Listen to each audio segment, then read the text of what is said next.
conectan en casa, pues tenemos 2 invitaditos. Nada más los voy a mencionar sin ninguna intención, interés de incomodar. No tienen que moverse ni accionar el nada, porque para nosotros es muy importante y muy valioso cuando alguien acepta una invitación de venir a la casa de Dios, desde venir aquí a buscar a Dios. Y son invitaditos del pastor, ¿quién se acuerda que el pastor ha testificado que tenía tiempo, insistiendo, esperaba hoy, pero ya será, ya se dará? Y nomás decía así. Pues llegó el tan esperado invitado y no llegó solo, que fue Noé con su mamá Carmen, que están ahí, nada más usted ya los ubica. Le decimos bienvenidos y que sepan que en algún momento pues hemos estado orando por ustedes, orando porque creemos que Dios nos trae a su reino con su propósito bien claro y definido, y Él no quiere que nadie se pierda, sino que todos estemos en su reino. Y habiendo dicho eso y dando la bienvenida, ¿qué le parece si me acompaña al Evangelio del Doctor? ¿Quién es? Si saben, vamos a leer Lucas y abran el capítulo 15. Vamos a leer del versículo 11 en adelante. Y si su Biblia tiene títulos, usted ya sabe de qué voy a hablar. Lucas 15, del 11 en adelante. Esta es una palabra, mis amados hermanos, una palabra profética. Una palabra que se gestó en el corazón de Dios y la puso en mi corazón en un momento muy intenso de mi vida, en un momento muy fuerte de mi vida y de mi relación con Dios, de mi búsqueda de Dios. En un momento de angustia en el que estaba en oración, trajo Dios esta palabra, que son cosas que he aprendido, hermanos. Usted sabe, aquí ven las letritas. Hubo un tiempo que su pastora empezó a profundizar en el hebreo. Calmé esa parte, pero sigo estudiando. Y hubo muchas cosas que me quedaron de enseñanza y de riqueza. Y de lo que les voy a compartir ahorita es eso. Hubo ahí un evento con esta historia tan conocida. ¿Quién conoce esa historia que vamos a leer? La mayoría la conoce, ¿verdad? Bien, pero hoy vamos a profundizar un poquito en el trasfondo cultural de esa historia para entender mejor el significado de algunos hechos que ahí se anuncian. ¿Qué le parece si leemos primero una parte de la porción? Vamos a leer del 11 al 21. Dice: un hombre tenía 2 hijos. Ya estamos ahí, ¿verdad? Lucas 15, 11. Y el menor de ellos dijo a su padre: Padre, dame la parte de los bienes que me corresponde. Y el padre, dice en plural, les repartió los bienes. Anote eso. O sea, el hijo mayor y al menor les repartió los bienes, aunque nada más era el menor el que lo pedía. Seguimos.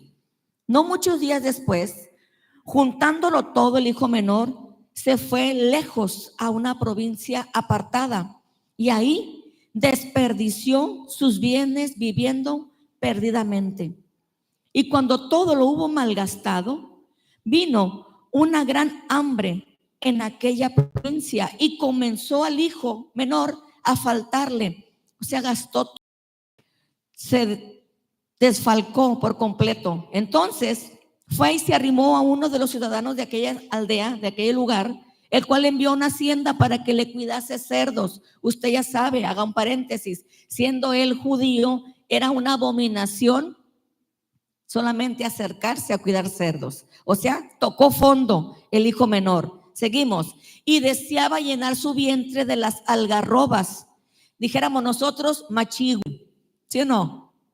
Ok.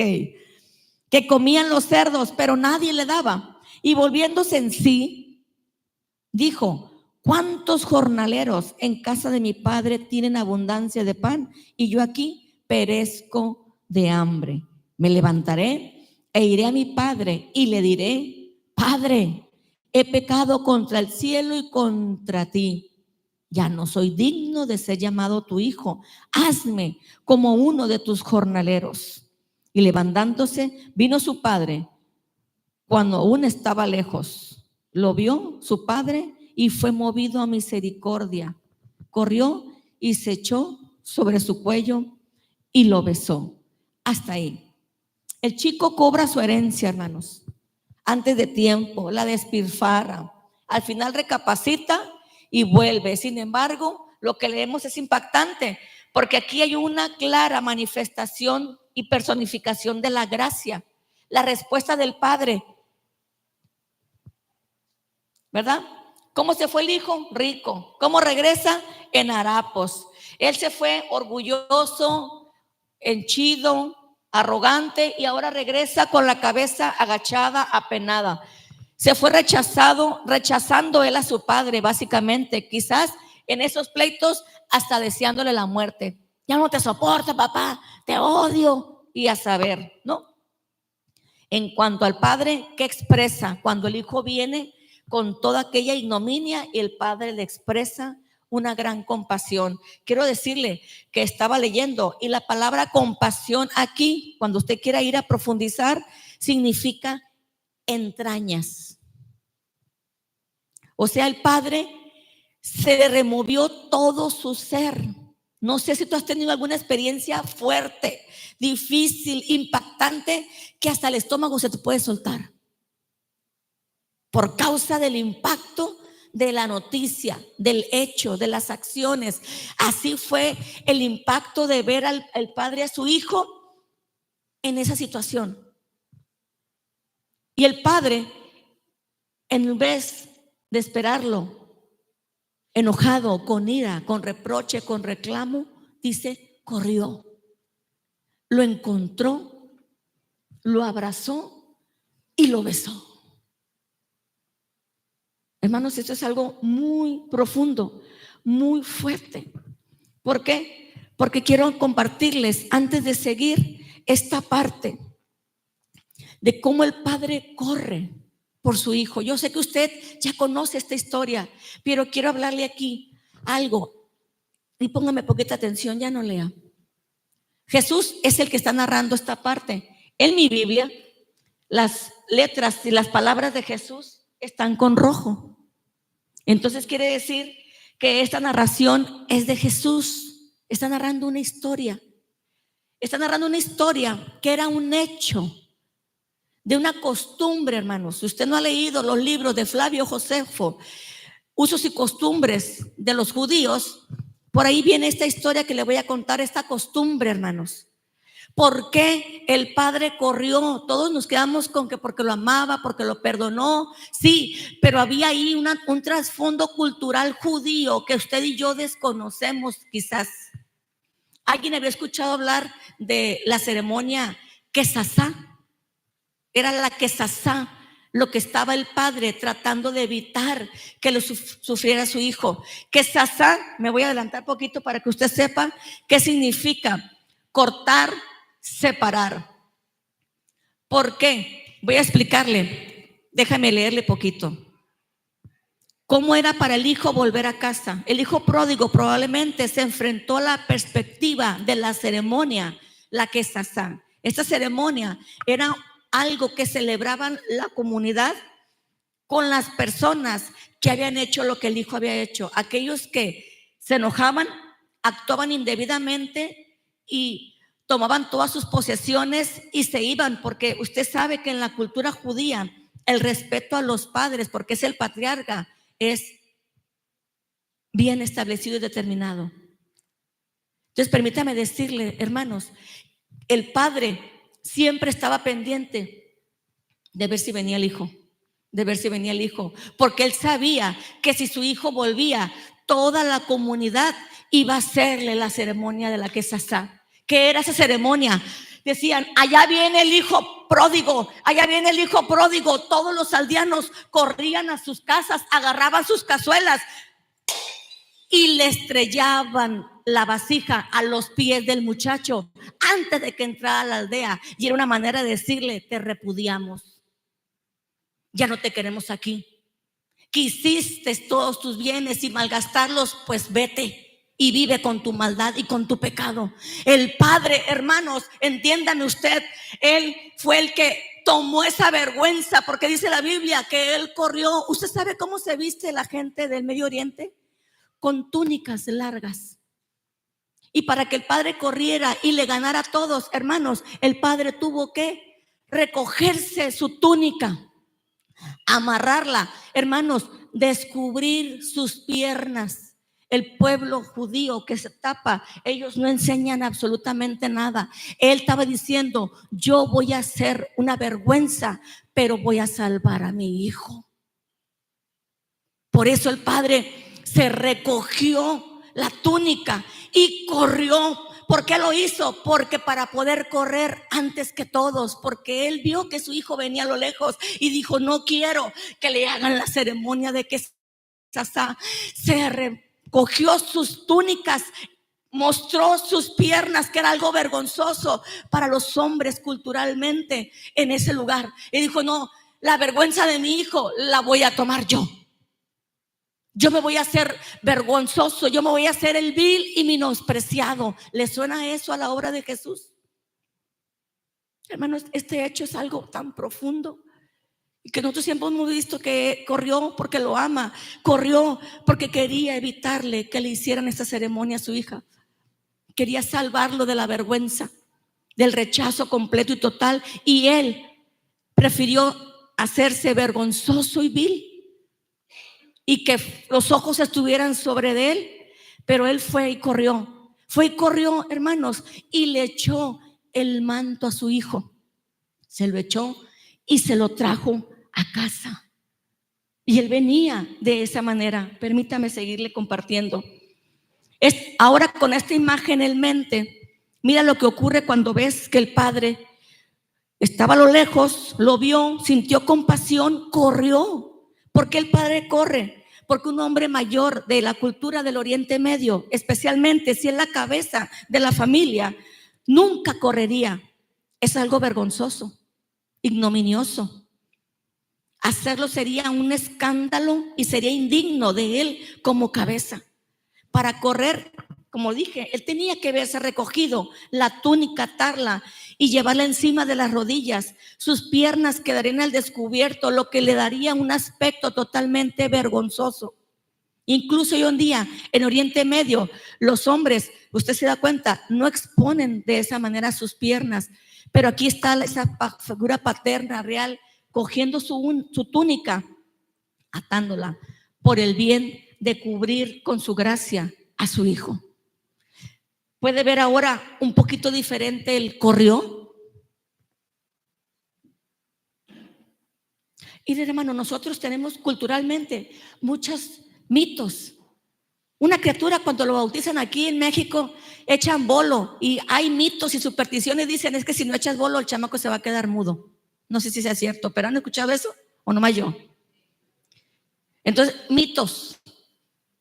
Y como esos bastantes, pues en el pueblo de Israel había muchas tradiciones culturales. Y Jesús, sabiendo que esa comunidad tenía conocimiento de esta práctica, por eso les empezó a decir: y el padre corrió.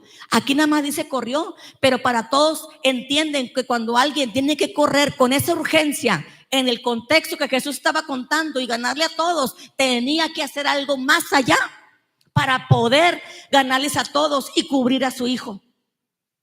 A mí me suena mucho a lo que Jesús hizo por nosotros.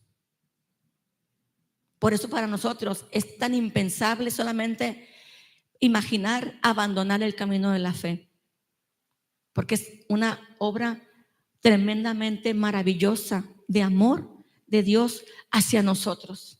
Sigo compartiéndoles porque todavía no termina ahí. ¿Y por qué se arriesgaría el padre, la reputación de él, al correr a su hijo? Para protegerlo de esta ceremonia de la que les acabo de contar. Corre antes que el resto de la comunidad y lo protege de la cerámica rota, hermanos. Lo protege del rechazo, lo protege de la declaración de la comunidad que ha roto relaciones con su hijo y quiere demostrarle que no es rechazado, que él es el que va a cubrir su vergüenza y quien va a sanarlo. Porque la palabra kesasá, como dije, significa cortar, separar. La ceremonia reflejaba ese significado. Cuando una ruptura es definitiva entre el individuo y la comunidad, la ceremonia de Quesazá también podría ocurrir cuando alguien se casaba con una persona de un estatus inferior y cuando se vendía una parte de la herencia. Se hacía esta ceremonia. Imagínate que tú vienes, el hijo todo sucio, todo maltrecho, ya aturdido, acongojado, avergonzado, y la comunidad lo recibe con violencia, lo recibe con rechazo, lo recibe con repudio, lo recibe con: ya no te queremos aquí, estás cortado, quisiste irte por tu gusto, pues váyase, aquí ya no lo queremos. Pero el padre prefirió ponerse él como una vergüenza, cubriendo la falta de su hijo. ¿Qué padre de aquí no se pondría delante de su hijo por más mal y pecado que haya hecho? Si viene alguna sentencia sobre mi hijo, ¿quién de nosotros no diría: Señor, que venga sobre mí, pero líbralo? Líbralo.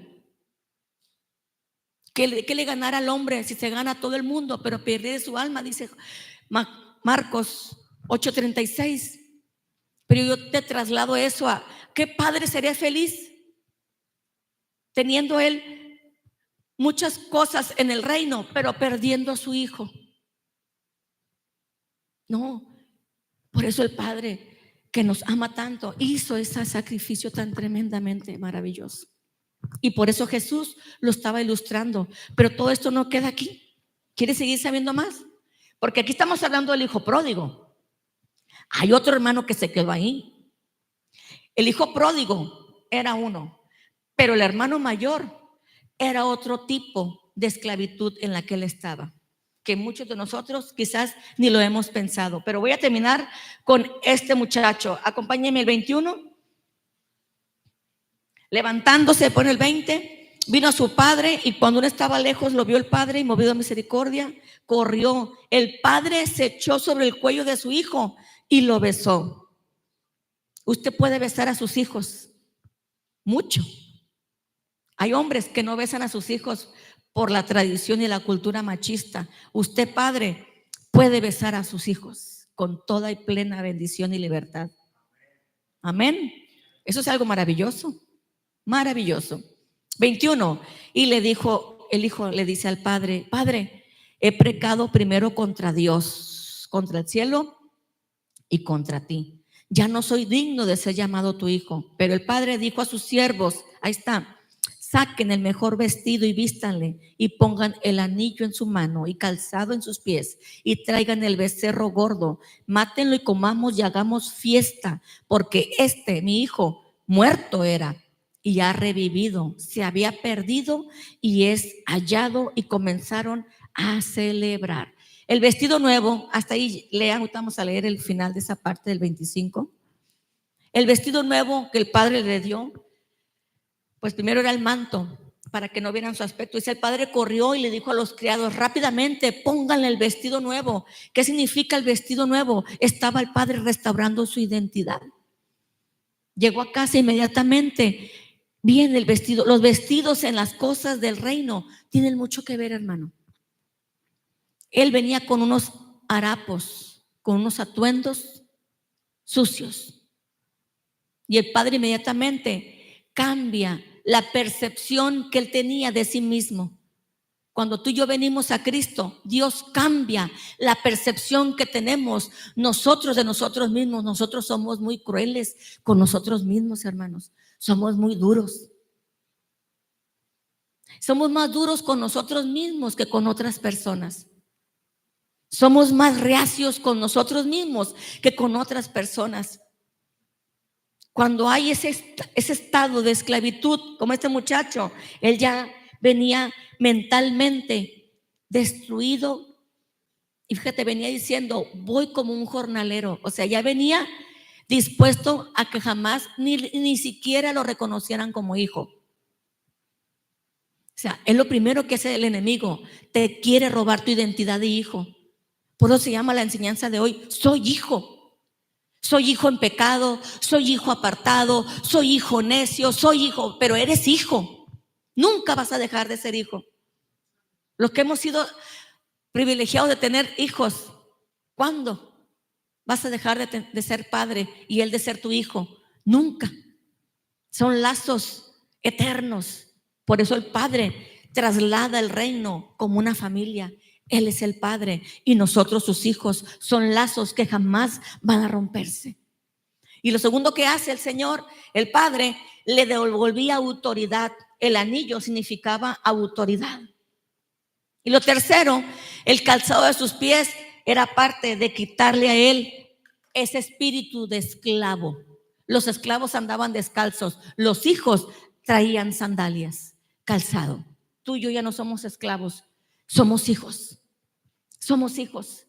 El Padre te ha vuelto a su casa porque eres su hijo. Ya no pienses como un esclavo, piensa como un hijo, pero no como un hijo menor, pidiendo y demandándole a Dios que te haga, que me dé, que me complazca, que le pido, que lo necesito, que lo quiero, que cuando te estás tardando mucho. No seamos hijos cristianos berrinchudos, seamos hijos entendidos. Y ahora quieren saber quién era el hermano mayor. El hermano mayor no era un hijo pródigo, era un hijo perdido. Qué tremendo, hermanos. Era un hijo perdido en casa, porque él siempre estuvo en casa. ¿Quiere descubrirlo? Vamos a la Biblia. Sigue ahí usted Lucas, ¿verdad? ¿Cómo es? Vamos a ir leyendo texto por texto. Dice la palabra, el 25. Y su hijo mayor estaba en el campo, y cuando vino y llegó cerca a la casa, oyó la música y las danzas. Y fíjese, y llamando a uno de los criados, le preguntó qué era aquello. Ahí, yo puedo ver ahí con el hijo, nada de confianza tenía con su padre. O sea, prefirió, en vez de venir con sus pastores, estar consultando con todo mundo, menos con sus pastores. Prefirió, en vez de platicar con sus padres, con su padre, abordó al criado. ¿Qué está pasando ahí? Oye, hijo, ¿cómo el hijo viene a pedirle información a un criado? No, el hijo. Papá, ¿qué está pasando? No. Pero cuando hay una amargura en el corazón, esa amargura te hace alejarte de quien debieras estar más cerca, que es del padre. Y este hijo va y le pregunta al criado, perdido. ¿Seguimos leyendo? 27. Y le dijo, pues tu hermano ha venido y tu padre ha hecho matar el becerro más gordo por haberle recibido bueno y sano. Tremendas palabras. Ahí dice. Entonces, ¿qué pasó con el hermano cuando supo que venía el hermano menor? Se alegró, se enojó y no quería entrar. Salió por tanto su padre y le rogaba al papá, hijo, ven, aquí está tu hermano, estaba muerto y ya ahora está vivo. Mas él respondió, padre, el reclamo, hace tantos años que te sirvo, no habiéndote desobedecido jamás, y nunca me has dado ni un cabrito para gozarme con mis amigos. Pero cuando vistes a este pecador incircunciso, hijo del diablo, que ha consumido tus bienes con rameras, has hecho matar para él el becerro gordo. Entonces el padre le dice, hijo, tú siempre estás conmigo y todas mis cosas son tuyas, mas era necesario hacer fiesta y regocijarnos, porque ese tu hermano era muerto y ha revivido, se había perdido y es hallado. Por eso nosotros los pastores, cuando hemos estado orando por gente que se aparta de Dios y del reino y vuelven, invitamos a la familia, tengan paciencia, porque puede venir el síndrome del hermano mayor en los otros miembros y enojarnos. Y si uno comete un error, en lugar de con el amor cubrir esas faltas, empezamos con las maquinaciones y las negociaciones del diablo. Ahora tú hiciste esto, pues me la vas a pagar. Y empezamos lo que decimos acá en esta tierra coloquialmente, en un toma y daca. ¿Ha escuchado ese término? ¿No ocupo profundizar por aquí? ¿Se entendió? O sea, estamos en venganzas y en chantajes constantes. Como este hermano mayor estaba enojado. Quiero compartirle algo más que aprendí yo de este muchacho. Este muchacho en el versículo 31 estaba en casa y no disfrutaba lo que tenía, siempre viendo hacia el lugar equivocado. Padre, yo siempre he estado aquí y nunca me has dado un cabrito para compartirlo con los amigos. ¿Qué no repartió el padre al principio del versículo 11, 12? Los bienes a los dos. O sea, él era dueño de muchos bienes que el papá le había dado, pero no, o sea, tenía él sus cosas, pero prefirió ver lo que le estaba dando a su hermano, teniendo él todo eso. Un reclamo absurdo, un reclamo absurdo. Tienes todo lo que hay aquí, hijo mío, es tuyo. No, quería que el papá, esa es otra debilidad, que estás en casa y estás perdido. Él quería reconocimiento, hermanos. Que estás en casa, estás sirviendo, pero estás buscando reconocimiento. Y eso es un error. Estoy buscando que me vean, que me elogien, que me reconozcan, que me valoren. Por eso el hermano mayor no era hijo pródigo, pero estaba en casa, pero perdido, desconectado, extraviado. ¿Le parece? Yo no veo aquí un hermano mayor bien comprometido. Cuando llegó la celebración, él se quedó, fíjate, dice, él estaba en casa. Yo lo que puse aquí, estaba en casa y no disfrutaba lo que tenía. O sea, siempre viendo hacia el lugar equivocado. Estaba en casa de papá, pero se conducía como un extraño, sin confianza. Prefirió hablarle al criado. Y cuando llegó la celebración, ya no estaba en casa, se quedó afuera de la casa. Cuando llegó la bendición, ya no estaba en casa, ya no le tocó la celebración. Por estar perdido, el tiempo que estuvo en casa no lo supo usar bien. Palabra profética. No, pastor, tú sabes lo que estoy diciendo. Nunca entendió, mis amados, en el versículo 28, yo veo ahí un padre suplicándole, rogándole, tratándolo de hacer cambiar de parecer, pidiéndole perdón. A saber qué tanto le dijo, le suplicó, hijo, por favor, te lo suplico, entra, quédate aquí, sigue así, te lo suplico. Pero el hijo estaba completamente desconectado de su lugar en el que pertenecía. Tenía su vista en otra parte. Y aunque trabajó mucho y constantemente, él lo que esperaba eran recompensa. Las intenciones que él tenía en todo su servicio que hacía en casa eran incorrectas porque él esperaba reconocimiento. Mis amados, sea que sea hijo pródigo, que se haya ido y vuelva, el padre lo recibe con amor y tiene un trato especial para él, para el que se ha ido y vuelto. Pero sabes, seas que estás aquí en casa y tengas la vista en cosas que no son y tengas un servicio para Dios con intenciones que no son correctas y estés en un momento donde la casa de Dios está en celebración y tu corazón no está en la celebración, puede ser que a lo mejor no seas hijo pródigo, pero quizás estés perdido en la casa. Tremendo, tremendo.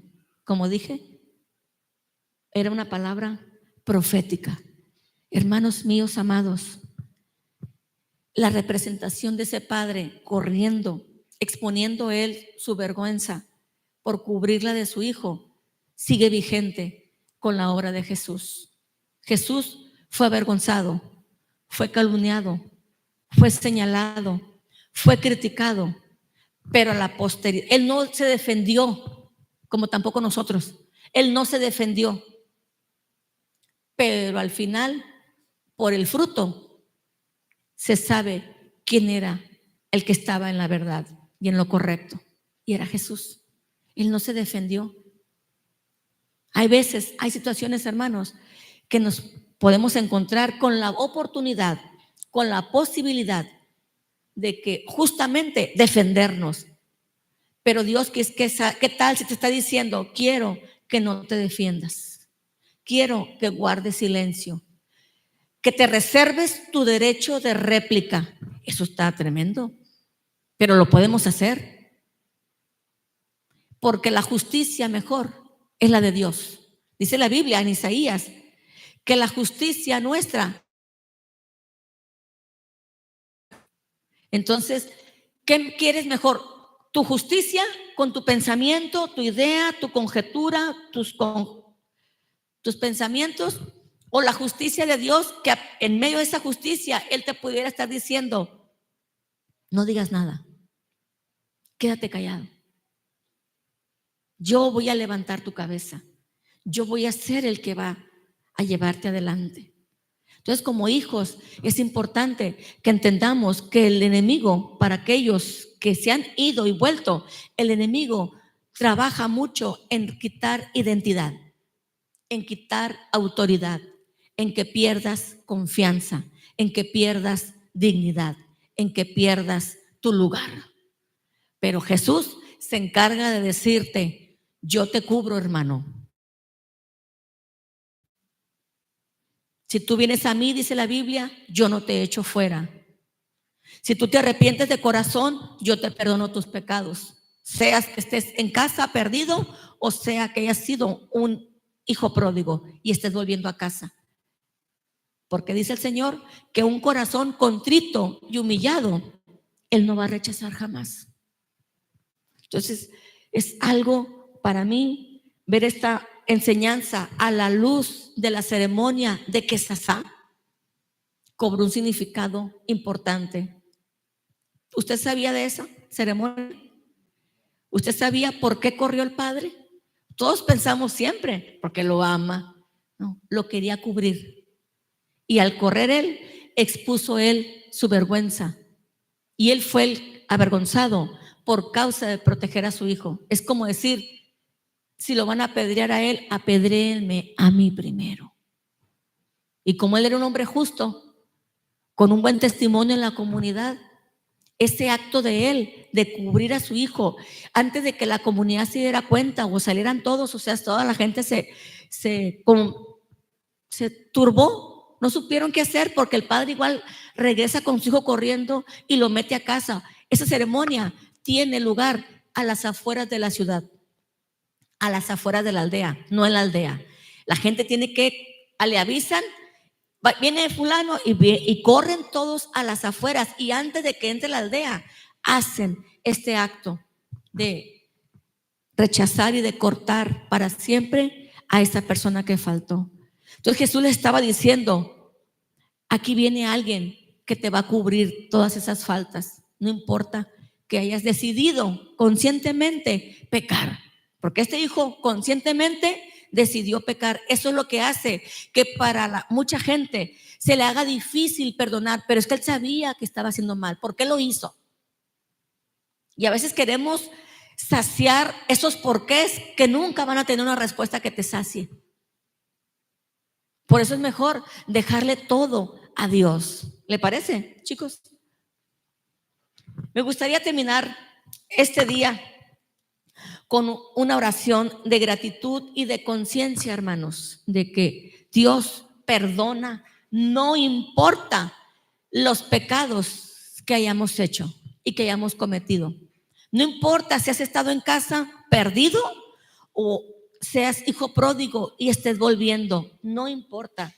Para eso vino Cristo. Dice para esto vino el Hijo de Dios al mundo, no condenarlo, a salvarlo, a dar oportunidad. Todo lo que hay en nuestro alrededor, muchachos, familia, nos acusa. Nuestra familia nos acusa.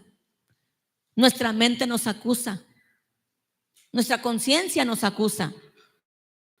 Pero hay un Cristo que pudiera acusarnos y en vez de acusarnos te dice, vengo a salvarte. Vengo a perdonarte. El que me podía acusar resulta que me cubre con su sangre preciosa. El que podía condenarme resulta que me dice, no hay condenación para ti, pero te encargo que te camines en la palabra que te estoy dando. vuelve. Yo, por medio de mi sangre, quito y borro todos tus pecados sin acordarme de ninguno de ellos. Sea que seas hijo pródigo o que estés perdido en casa. La sangre de Cristo Jesús es viva y eficaz. La sangre de Cristo tiene poder, hermanos, pero es eficaz en aquel corazón que se expone. Le diré frases que aprendí en mi caminar cristiano. La sangre de Cristo no puede cubrir el pecado que tú no estás dispuesto a descubrir. ¿Lo vuelvo a repetir?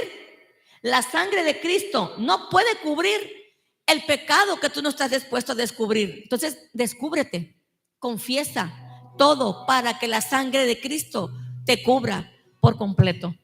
La gracia de Dios es una oportunidad de volver al reino, no es un permiso para pecar. La gracia de Dios es una oportunidad de volver. Y pocos tienen esa oportunidad de volver. Pero si tú estás aquí, yo creo que la gracia de Dios es sobre ti. Si gustas, puedes ponerte sobre tus pies y responde a Dios, porque la gracia de Dios está aquí. Nos ha cubierto, nos ha sanado, nos ha perdonado. La sangre de Jesús es poderosa. La sangre de Jesús tiene poder. Y declaramos en esta hermosa mañana la sangre de Jesús, que es la única que tiene el poder de limpiarnos, de purificarnos, de perdonarnos, de cubrirnos, de darnos una mentalidad nueva. La sangre de Jesús es la que habla mejor del amor del Padre. La sangre de Jesús es la que te habilita para ponerte de pie y hablar con Dios.